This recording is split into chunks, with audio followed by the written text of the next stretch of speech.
Developer tab को on करने के लिए माइक्रोसॉफ्ट एक्सेल के अंदर, ये 2013 का वर्जन है, यहाँ जैसे आपको मेन्यू बार नज़र आ रही है, home, insert, page layout, formula, data, review, view, इसी से साथ डेवलपर टैब अगर आप ऑन करना चाह रहे हैं तो माइक्रोसॉफ्ट एक्सेल 2013 में आपको फाइल का बटन दिया हुआ है, फाइल मेन्यू में क्लिक करेंगे, यहाँ पर new, open, save, save as, print के ऑप्शन यहाँ पे, और सबसे लास्ट में आ रहा है ऑप्शन, ऑप्शन पर क्लिक करेंगे।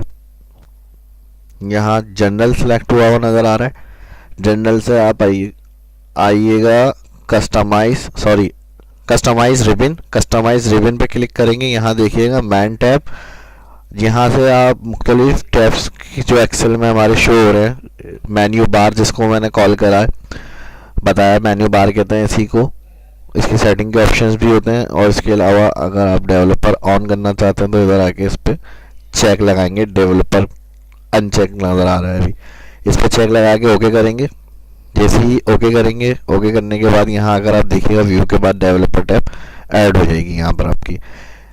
इसके अलावा जैसे ये A B C columns define किए गए हैं एक्सेल के अंदर, और इसके अलावा 1 2 3 ये रॉज हैं। अगर आप ए बी सी कॉलम और 1 2 3 रॉ नंबर जो शो हो रहा है नहीं चाहते तो व्यू में जाकर इसको हाइड कर सकते हैं। ये फार्मूला बार, ये जो फार्मूला बार जहाँ फार्मूला शो हो रहा होता है वो भी हाइड कर सकते हैं, चेक हटाएंगे तो। Headings A B C D, अगर हेडिंग्स पर अनचेक करेंगे तो 1 2 3 सीरियल और ए बी सी सब हाइड हो गए।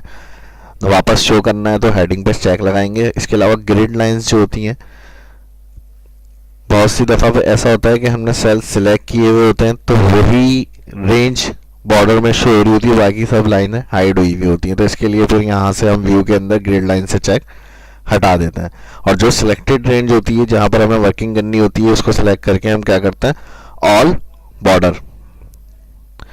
तो ये भी एक टेक्निक और ट्रिक्स थी, उम्मीद है आपको पसंद आई होगी। मिलते हैं नेक्स्ट वीडियो में, अपना ख्याल रखिएगा।